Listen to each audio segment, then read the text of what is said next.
Pessoal, seja muito bem-vindo a mais um vídeo aqui no canal. Hoje, dia 27 de agosto de 2000, dia 28 de agosto de 2019, a Receita Federal publicou aí alterações na declaração do Imposto sobre a Propriedade Territorial Rural, a declaração do ITR que vai até agora o mês de setembro. E eu achei pertinente trazer aqui para vocês esse conteúdo atualizado sobre esta declaração. Se você é novo no canal, se inscreva, acompanhe as nossas atualizações e também deixe aí nos comentários se você tiver alguma dúvida. Bom, nós estamos preparando, antes de mais nada, já deixar claro para você que nós estamos preparando um curso completo sobre o ITR, onde nós prevemos aí pelo menos 3 módulos, né? Legislação, aulas práticas e conteúdos extras. Então, se inscreva no canal, acompanhe as nossas atualizações que em breve vamos divulgar conteúdo a respeito desse assunto. Legislação, né? Qual é a legislação que trata aí o ITR? É a Instrução Normativa da Receita Federal do Brasil, número 1902, publicada em julho de 2019 e que foi alterada aí pela Instrução Normativa 1909 do dia 26 de agosto de 2019, tá? Essa instrução normativa, ela trata da declaração do imposto sobre a propriedade territorial rural. Então, todo mundo que tem aí alguma propriedade rural referente ao exercício 2020, a declaração desse imposto, tá? Quem está obrigado, né? Então, vamos entrar neste critério aqui da obrigatoriedade. Está obrigado a apresentar a declaração do ITR referente a 2019 aquela pessoa que, em relação ao imóvel rural a ser declarado, exceto aquele, ou seja, em relação ao imóvel rural que vai ser declarado na declaração do ITR, essa pessoa física ou jurídica que é proprietária, titular do domínio útil ou possuidora a qualquer título, inclusive a usufrutuária deste imóvel. Então, ela vai ser a responsável por fazer essa declaração. Também está obrigado um dos condôminos quando o imóvel rural pertence simultaneamente a mais de um contribuinte, em decorrência de contrato, né? Existe um contrato aí dizendo que este imóvel pertence simultaneamente a mais de uma pessoa, ou através de decisão judicial, né? Ou ainda em função da doação recebida em comum. Então, houve aí várias pessoas que receberam este imóvel rural em doação, e uma pessoa é responsável por esta declaração. E também um dos copossuidores, né? Quando mais de uma pessoa for possuidora do imóvel rural, adquiriu um imóvel de maneira em comum acordo, né? E aí também um dos copossuidores é obrigado a fazer esta declaração. Também está obrigado aí, para artigo 2º, item 2, né? A pessoa física ou jurídica que entre 1º de janeiro de 2019 e a data da efetiva apresentação da declaração do imposto territorial rural, né, perdeu a posse do imóvel rural pela emissão prévia do expropriante em processo de desapropriação por necessidade ou utilidade pública ou por interesse social, inclusive para fins de reforma agrária. Então, se você entre 1º de janeiro de 2019 até a data em que você vai efetivamente entregar, digamos que seja hoje, se aconteceu alguma coisa dessa maneira, você teve o seu imóvel rural desapropriado, ou por conta da reforma agrária foi apropriado esse imóvel para o governo, para repassar para outras pessoas, enfim. Se dentro desse período você era dono desse imóvel, tinha posse desse imóvel, você tem que declarar. Também tem que declarar aquele que tem o direito da propriedade pela transferência ou a incorporação do imóvel rural ao patrimônio do expropriante, em decorrência da desapropriação por necessidade ou utilidade pública. Aqui, quando, por exemplo, vai cruzar uma rodovia, vai desapropriar para passar uma linha de trem, alguma coisa do tipo, ou por interesse social, inclusive para fins de reforma agrária. Ou ainda a posse ou a propriedade do imóvel rural em função da alienação ao poder público, inclusive as suas autarquias e fundações ou as instituições de educação ou de assistência social imunes do imposto. Então, se a pessoa física ou jurídica que entre 1º de janeiro de 2019 e até a data da entrega incorreu uma dessas situações, ela deve entregar. Aqui no caso também está obrigado a apresentar, né, referente ao exercício de 2019, aquele que em relação ao imóvel rural a ser declarado, na data da efetiva apresentação, né, na data da apresentação, a pessoa era dona de um imóvel, ou ela era condômina, ou ela era copossuidora. No artigo 2º ainda diz, né, lá no item 3, que a pessoa jurídica que recebeu o imóvel rural, nas hipóteses previstas no inciso 2º, desde que os fatos descritos nessas hipóteses tenham ocorrido entre 1º de janeiro e 30 de setembro de 2019. Ou seja, se um desses casos aqui previstos no item 2 do artigo 2º ocorrer entre uma pessoa jurídica, então a pessoa jurídica que for a nova proprietária desse imóvel rural, ela vai ter que declarar também por conta dos fatos descritos nessas hipóteses tenham ocorrido entre 1º de janeiro e 30 de setembro de 2019, que é o prazo da entrega da declaração. Nos casos em que o imóvel rural pertencer a espólio ou inventariante, enquanto não ultimada a partilha, ou se este não tiver sido nomeado, o cônjuge meiereiro, o companheiro ou o sucessor a qualquer título. Então, se não tiver, o imóvel rural ele é parte de um espólio. Se não foi nomeado um inventariante, quem deve declarar é o cônjuge meiereiro, né? O companheiro ou o sucessor a qualquer título. Quais são os documentos aí previstos na ITR, artigo 3º?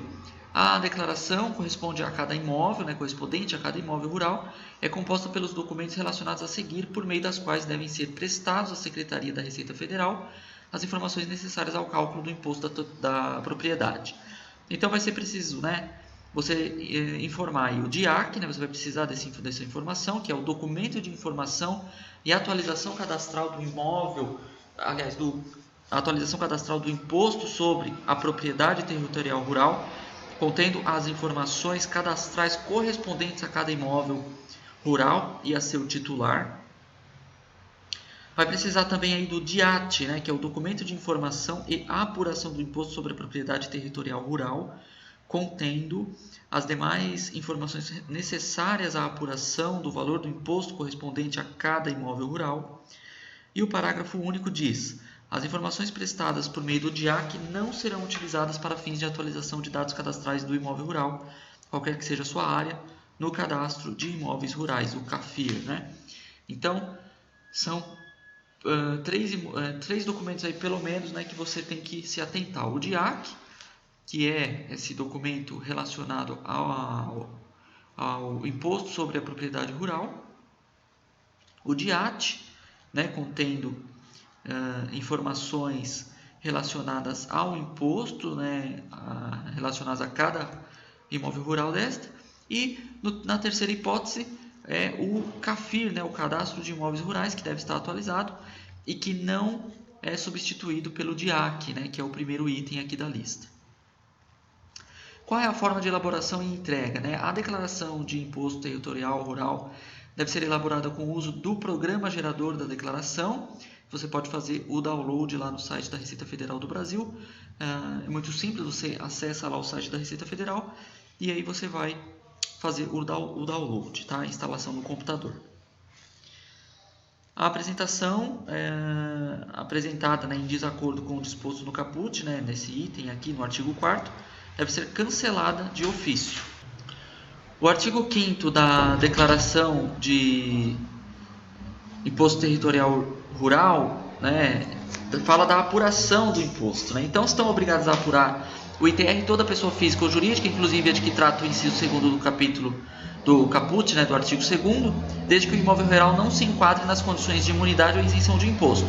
Ou seja, se esse imóvel está imune ou isento de imposto, não deve ser declarado. Parágrafo único, né, no artigo 5º. A pessoa física ou jurídica expropriada ou alienante de que trata o inciso 2º é obrigada a apurar o imposto no mesmo período e nas mesmas condições previstas para os demais contribuintes, considerando a área desapropriada ou alienada como integrante da área total do imóvel rural, mesmo que esta tenha sido, depois de 1º de janeiro de 2018, total ou parcialmente desapropriada por entidades imunes do ITR, ou a estas alienado, ou ainda desapropriado por pessoa jurídica de direito privado, delegatária, né, ou concessionária de serviço público. Da apuração. Artigo 6º. Para fins da exclusão das áreas não tributáveis da área total do imóvel rural, O contribuinte deve apresentar ao Instituto Brasileiro de Meio Ambiente e dos Recursos Naturais, né, o IBAMA, o ato declaratório ambiental a que se refere o artigo 17º, item O da Lei 6.938, de 31 de agosto de 81, observado a legislação pertinente. Então, essa redação foi dada pela Instrução Normativa 1909, publicada no dia 26 de agosto e trazida nas normas da Receita Federal, né, hoje. Então, para fins de exclusão das áreas não tributáveis da área total, o contribuinte deve apresentar ao Instituto, né, ao IBAMA, ou ato declaratório ambiental. E o contribuinte cujo imóvel rural já esteja inscrito no Cadastro Ambiental Rural, a que se refere o artigo 29 da lei, deve informar na declaração o respectivo número do recibo da inscrição desse cadastro de imóvel rural, ambiental rural. Do prazo. A declaração de imposto territorial deve ser apresentada no período de 12 de agosto até 30 de setembro de 2019, por meio do programa, né, como a gente já falou. Ela pode ser apresentada também por meio de programa de transmissão à ReceitaNet, disponível na Receita Federal. Ela vai precisar, né, do ReceitaNet por conta do ITR. Ou poderá ser gravada em mídia removível, como pendrive ou disco rígido, e entregue a uma unidade da Receita Federal no horário do expediente. O serviço de recepção é interrompido às 23h59, né, da noite do último dia do prazo estabelecido no caput, tá? Então, até o dia 30 de agosto, até o dia 30 de setembro, você tem aí o prazo para entregar até as 23h59 minutos, né? Mas não é recomendado deixar para a última hora, sua internet pode cair, você pode ter algum problema com o computador, energia elétrica, e aí você vai ter problemas para entregar. O recibo que comprova a apresentação da declaração é gerado pelo programa ITR no ato da transmissão e gravado no disco rígido do computador, mas é importante que você imprima, né? E deve ser impresso pelo contribuinte por meio do referido programa, porque se você perdeu o seu computador, você perdeu o seu disco rígido, você aí tem como recuperar através do recibo. E se não entregar neste prazo, né? Após o prazo, vai incidir multa, e depois de decorrido o prazo, a declaração deve ser apresentada por meio do programa também. Necessariamente você vai ter que atualizar o programa para aceitar essa transmissão fora do prazo. Ela poderá ser também feita pela internet por meio do ReceitaNet ou entregue nas unidades da Receita Federal, tá? Então, antes de ir até a unidade da Receita Federal da sua região, verifique se ela aceita a entrega por meio digital, por meio físico, né? Após o prazo, você vai ter aí uma multa, né, de 1% ao mês calendário ou fração de atraso, calculada sobre o valor total do imposto devido. Então, já deixou de entregar, passou um mês, passou um prazo, aí você já vai ter multa aí de 1%. A multa prevista é objeto de lançamento de ofício, então já vai automaticamente para o CPF ou CNPJ do responsável, com o termo inicial ao primeiro dia subsequente ao do prazo fixado para a entrega, né? Então, a partir do dia seguinte ao prazo, que é dia 30 de setembro, você não fez, já vai ter multa. E o valor da multa de que trata este artigo não poderá ser inferior a R$ 50, no caso de imóvel rural sujeito à apuração do imposto, sem prejuízo da multa de juros de mora, devidos pela falta ou insuficiência do recolhimento integral do imposto ou de suas cotas. Então, ou seja, o valor da multa vai ser de no mínimo aí R$ 50. Da retificação. Artigo 10 fala da pessoa física ou jurídica que constatar erros, omissões ou inexatidões na elaboração da declaração, que já foi transmitida, ela poderá, antes de iniciar algum procedimento de lançamento de ofício, apresentar uma declaração retificadora através aí da internet, através do programa, né? Ou também através de mídia removível, se a unidade da Receita Federal aceitar. A declaração da retificadora, né, relativa ao ano de 2019, ela deve ser apresentada pelo contribuinte sem interrupção do pagamento do imposto apurado originalmente apresentado. Então, se você apurou o imposto e vai fazer uma declaração retificadora, essa declaração ela não vai mudar o imposto que você está retificando, tá? Ela tem a mesma natureza da declaração originalmente apresentada, substituindo-a integralmente. Portanto, deve conter todas as informações anteriormente declaradas, com as alterações e as exclusões necessárias, bem como as informações adicionadas, se for o caso. Ou seja, ela tem a mesma natureza da original, então tem a mesma validade jurídica, lembrando que vai substituir tudo que foi entregue integralmente. O artigo 10º da retificação fala que, no parágrafo 3º, para a elaboração e a transmissão da retificadora, deve ser informado o número do recibo da entrega da última declaração transmitida referente ao exercício de 2019. Então, você tem lá a declaração original, você salvou o número do recibo, você tem que transmitir utilizando aquele número do recibo, porque senão você não consegue fazer a retificação. A transmissão da declaração retificadora pode ser feita também pela internet com a utilização do programa Receita Net. Do pagamento, do pagamento do imposto. O valor do imposto apurado ela pode ser pago em até 4 cotas iguais, mensais e consecutivas, observado que nenhuma cota pode ter valor inferior a R$ 50. O imposto de valor inferior a R$ 100 deve ser pago em cota única, e a primeira cota ou a cota única deve ser paga até o dia 30 de setembro de 2019, o último dia do prazo da apresentação da declaração. Então, se você deixar para o último dia, neste último dia você vai ter que fazer o pagamento do imposto aí apurado, tá? Lembrando que se você pode dividir em 4 cotas iguais, no mínimo o seu imposto terá que ser de R$ 200 para que você consiga então fazer aí uma cota no valor de R$ 50. O valor inferior a R$ 100 deve ser pago em cota única. Então você não consegue dividir em 2 cotas. E a primeira cota ou a cota única, ela deve ser paga até o dia 30 de setembro de 2019. Então, portanto, aí você tem que declarar até o dia 30 e fazer o recolhimento até o dia 30.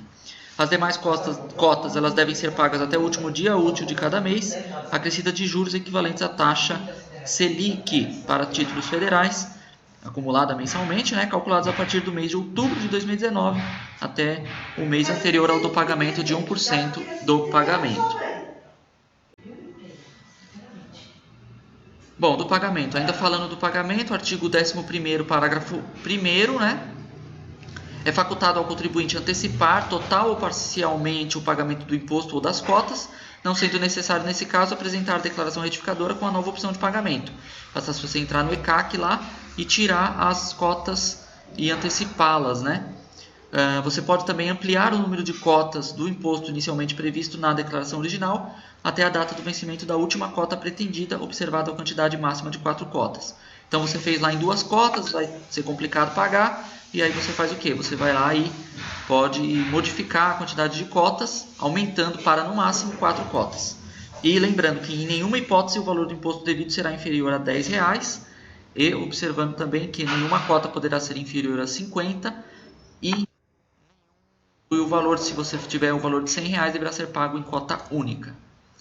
Artigo 11º, parágrafo 3º, fala que o pagamento integral do imposto ou de suas cotas dos respectivos acréscimos deve ser efetuado mediante transferência eletrônica de fundo por meio de sistemas eletrônicos das instituições financeiras autorizadas pela Receita Federal a operar com essa modalidade de arrecadação.